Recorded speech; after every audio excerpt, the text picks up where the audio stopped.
All right, welcome back. Oh my goodness, it is time for the top five segment, and this week it is top five Gen A performances.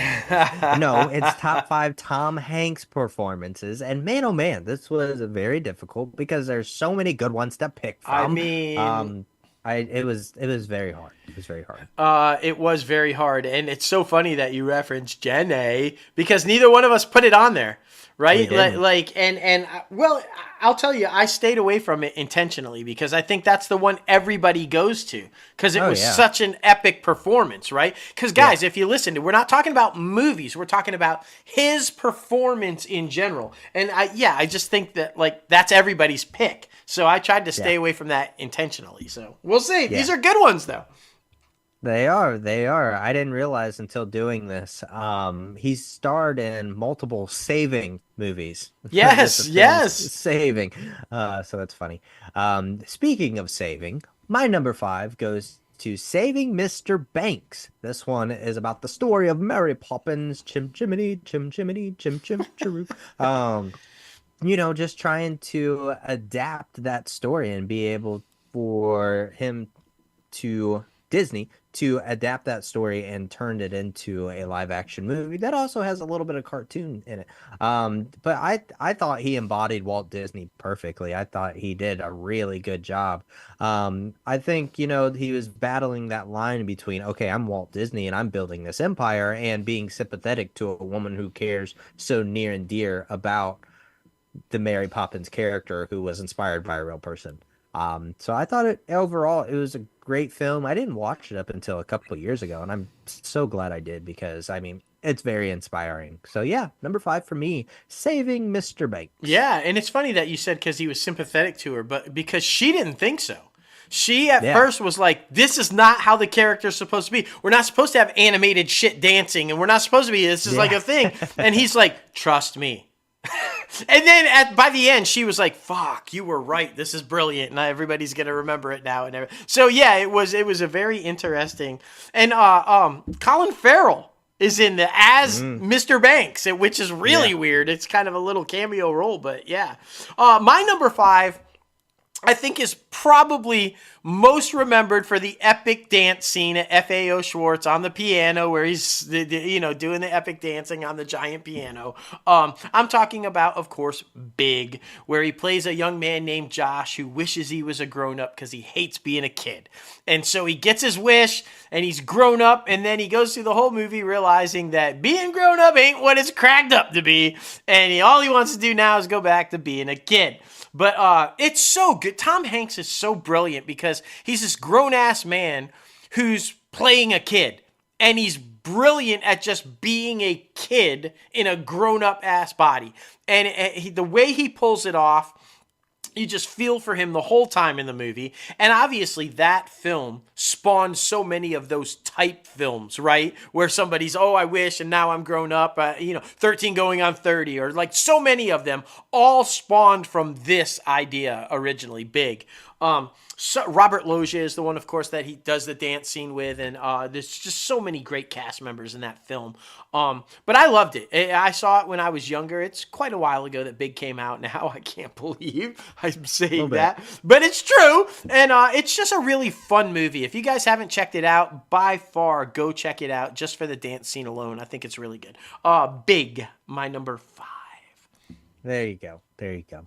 Number four for me goes to Finch, one of Apple TV Plus's first films that they put out there. Mm. I was crying so much in this film. I never thought I could cry so much over a robot. And if you guys don't know, it's about a post-apocalyptic Earth, and this robot is set to protect Tom Hanks's character and Tom Hanks's dog. And along the way, you learn about friendship, love, and what it means to be a human, and Yes. how sometimes with AI and robots and things like that, at least in this time period, they end up being more humans than what humans are. And having the emotions is insane. But yeah, to be able to, it's a survival movie just to be able to continue moving forward. And I mean, that's what we're doing right now in real life, just surviving and continuing moving forward. So I thought it was a great representation of that. But Tom Hanks's portrayal in this film, he's always been a great loner. He's never really needed a lot of people to act alongside of him. I mean, that's, you know, evident in Castaway. So, Yeah. but overall, I love this film. So freaking good. Go check it out on Apple TV Plus. Finch. Yes. Excellent choice. Excellent choice. My number 4 is one that not a lot of people talk about, but you see it all the time because the name of his production company, if you guys note, every time you see something that he did, Playtone, right? Well, it's Playtone Records, and that spawned from this movie, my number 4, That Thing You Do, where he played a prolific record producer that brought a band together and under his Playtone Records label. Oh my gosh, it's such a, seeing him play like a hard-nosed kind of record executive that's guiding these people the way he wants them to be the big, huge stars and everything. It was so entertaining to kind of watch him because I feel like maybe in real life, that's how he is as a producer. When he's going at a project, you know, saying, I need it to be this way or that way. And this thing has a phenomenal cast. It got Liv Tyler and Charlize Theron and Thomas Everett Scott, Jonathan Schlake, just an amazing group of people that make up this band and their girlfriends. And it's kind of set in an era where, the music is rocking and it's a really fun movie. There's some serious stuff in it as well. But, yeah, and what I really like about this, and it's odd that I chose it for my list of his best performances, but he's kind of like a secondary character. He's not the main character in this thing. He's the record producer that's guiding them, but he's not the forefront of the movie, and yet his performance is stellar. So, and I think sometimes when you can be relegated to the background, again, it's just coffee, relegated to the background and still shine in your performance, I think that says a lot about who you are as an actor. And Tom Hanks does that in this film. That Thing You Do, my number 4. So good, man. So good. Well, my number 3 goes to a recent film that they put out probably a couple years ago, 2 years, 1 year now. A Man Called Otto. Tom Hanks is, 2022. This one is amazing because it's about this old man who's just a loner, just a grumpy old guy that doesn't want to be around anybody. And it's funny because, Tom Hanks, everybody loves Tom Hanks, but in this film, he's that grumpy old man that has that rough exterior. But there's a family across the street that, gets on his good side and figures out how to welcome him into the family. But I mean, it's crazy though, because in this film, you follow him like as he tries to figure out different ways of committing suicide, and then he figures out that there is reasons to live and things like that. But yeah, it's a great film, very emotional, definitely worth the watch. So yeah, my number 3, A Man Called Otto. That's unbelievable, so good, so good. My number 3 you referenced, and it is one of his performances. He's had 2 performances where he has had drastic weight loss. Weight loss. This is one of them. My number 3, Castaway, where he plays a FedEx pilot who crashes and is on a deserted island. He's castawayed on an island. Everybody thinks he's dead. His wife moves on after a long period of time, obviously, but moves on, thinks he's dead. But he's alive. And he does everything imaginable to stay alive and get back to his life, including going a little nuts. He starts to lose his shit, but who wouldn't out in the sun and just like you're starving and so his volleyball, one of the packages that was on the plane, there's a volleyball, and it becomes his best friend, Wilson. He's got a bloody hand that makes his face, and of course he puts the hair in it with the straw, and Wilson. And Wilson is what saves his life, legitimately. But when you're the only actor in a film, basically, because they're supporting characters, but it's before he crashes and briefly after he comes back. The rest of the movie is Tom Hanks on an island by himself, drastically going through this process, and it's like a master class in acting. Like, to see this guy's performance and see his digression of losing his shit and basically going from a completely sane, how am I going to survive this? How am I going to a just crazy, insane, delusional guy. and then trying to pull it back together, to reacclimate into society. Masterclass in acting, man. How this guy didn't win an Oscar for that one, I'm shocked by. Yeah, I just unbelievable performance, unbelievable. Castaway. If you have not checked that one out, do it now. Right. And I mean, another one that if you have not checked out, where have you been your entire life? That's Oh the my real God, question. yeah, duh. Both of our number twos, Saving Private Ryan. Man, oh man, this is it falls in the category of a potentially perfect film. Like it's so damn good. Like everything about it. The Yes. cast is amazing. Paul Giamatti and Vin Diesel and freaking Tom Hanks. Like it's Matt Damon, of course. But yeah, I mean, there's so many different people in this film. Steven Spielberg did an absolutely amazing job. We've talked about this film so many times on this show, but it's so worth mentioning every time we can. Um, yeah, I mean, I love this movie every It single time. I try to watch it at least once a year. it is the single greatest war film ever made. And there's been Yeah. a lot of good ones, right? Apocalypse Now, The Deer Hunter, Full Metal Jacket. There's been a ton of amazing war films. But this is the pinnacle of. It is the most realistic storming of the beach that you will ever see in your life. It is extremely difficult to watch. The first few minutes of when they're coming off those U-boats and trying to get up onto the beaches and make it to that mountainside it's oh my God, man. If you're not crying or just feeling every inch of what's happening right there, you're just not human because it is so incredibly emotional. And that film, him and Steven Spielberg, they are dedicated to preserving this point in history and telling these stories. Masters of the Air just recently just so good. A Band of Brothers, like they're telling these epic stories. And I would say this because, like you said, we've talked about this movie so much, so we could just keep going and going and going. But if you see this movie and you want to know the history, you want to know stuff, take a trip to New Orleans and go to the World War II Museum.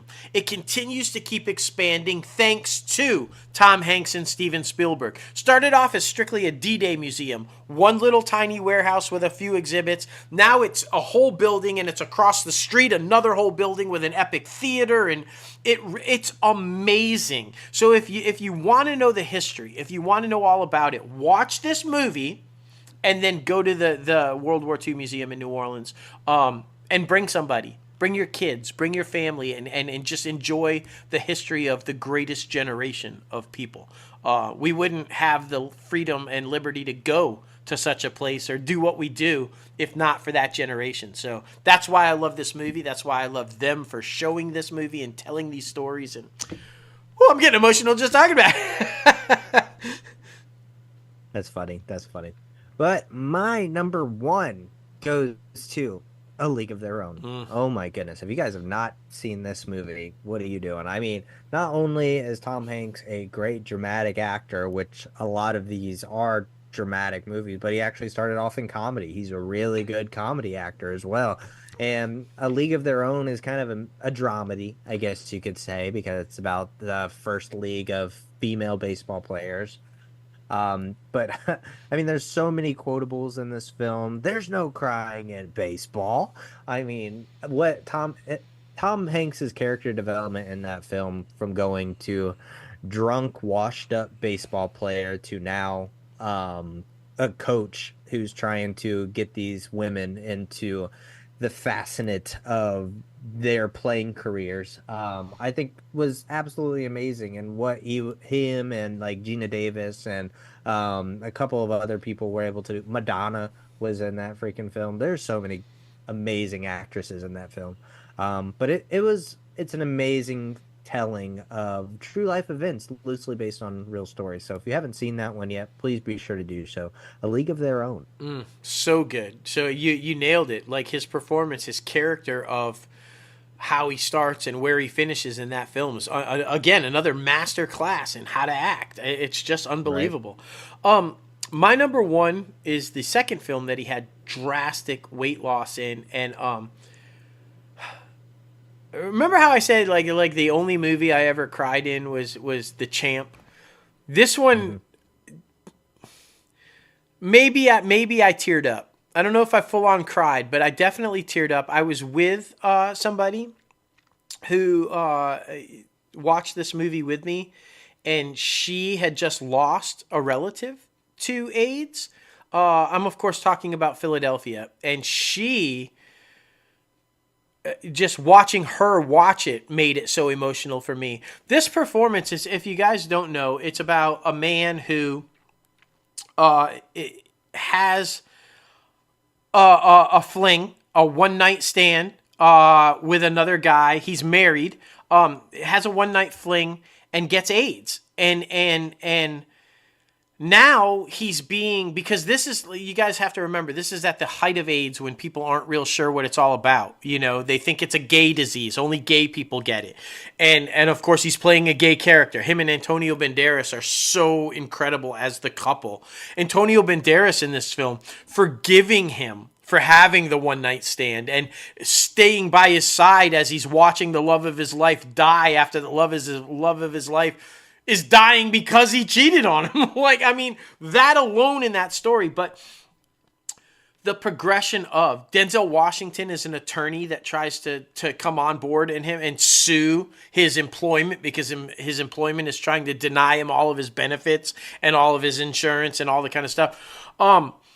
It's intense. It is intense to watch him deteriorate on film.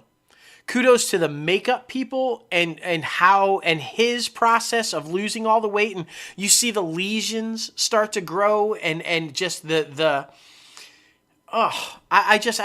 can't even, like, just talking about it is extremely difficult.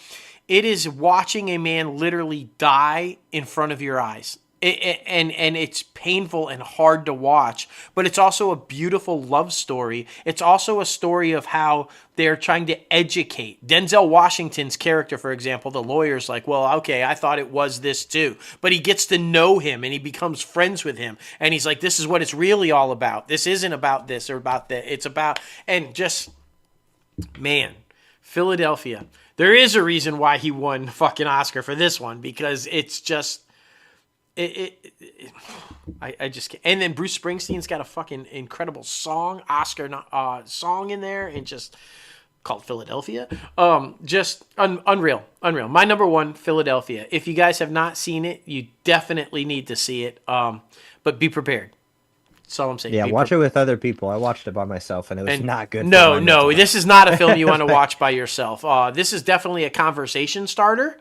And it will have you feeling every emotion in the book. So yeah, just don't watch it by yourself. Don't do it. But watch it. Sure. But watch it because it's great. That is our top 5. Let us know what your favorite Tom Hanks performance is. Please sure to comment below and add us on X or Threads or all the good places. We love the fan interaction. It's so freaking good. We do.